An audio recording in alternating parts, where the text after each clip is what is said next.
विधानसभा निवडणूक तोंडावर आलेली असतानाच पंढरपूर मंगळवेढा विधानसभा मतदारसंघाचे विद्यमान आमदार समाधानदादा अवताडे यांनी पंढरपूर शहर व तालुक्यातील आपल्या मतदारसंघातील विविध गावांमध्ये थेट जाऊन जोरदार मोर्चेबांधणी सुरू केली।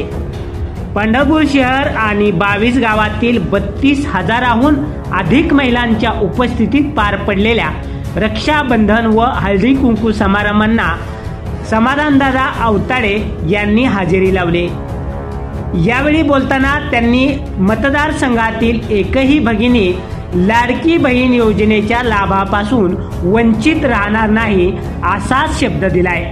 आपण मला पोटनिवडणुकीत निवडून दिलं आणि राज्यात आपलं सरकार आलं, त्यामुळं अल्प काळात 3000 कोटींचा निधी मतदारसंघात आणला आहे। माता भगिनी शेतकरी युवकांच्या पाठीशी सरकार खंबीरपणे उभे आहे।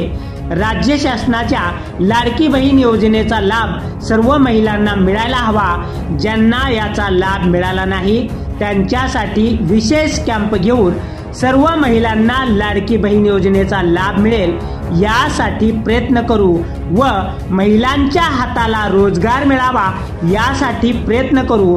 तसेच केंद्र आणि राज्य सरकार आणि आमदार म्हणून मी सुद्धा आपल्या पाठीशी आहे अशी ग्वाही यावेळी आमदार समाधानदादा अवताडे यांनी उपस्थित हजारो महिलांना दिले। पंढरपूर शहर या आध्यात्मिक नगरीला यापुढे औद्योगिक नगरी म्हणूनही ओळखलं जाईल। या तालुक्यातील 10,000 कुटुंबांना रोजगार मिळेल यासाठी आपण प्रयत्न करत आहोत अशी ग्वाही यावेळी आमदार समाधानदादा अवताडे यांनी दिले। आणि तो मतरूपी आशीर्वाद दिल्यामुळे आपल्या भागाचं लोकप्रतिनिधित्व करत असताना या ठिकाणी महाराष्ट्राच्या विधानसभेमध्ये एवढं जास्तीत जास्त निधी महाराष्ट्र सरकारमधून आपल्या मतदारसंघामध्ये कशा पद्धतीने आणता येईल याकडे बरंच लक्ष होतं। कारण गेल्या 3 वर्षामध्ये आपला मतरूपी आशीर्वाद दिला आणि मी आपल्या भागातलं लोकप्रतिनिधित्व करू लागलो। परंतु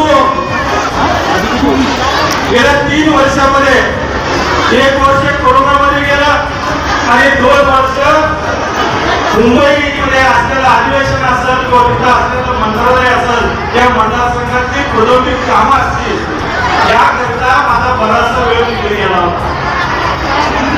त्यामुळं आपला संवाद आपला स्नेह मिळावा आपली भेट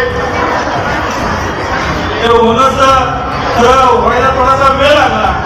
परंतु आज एवढ्या बहुसंख्य संख्येने आज या ठिकाणी आपण उपस्थित राहिला की खरं म्हणजे आपलं मनापासून सदस्य मी आभार मानतो।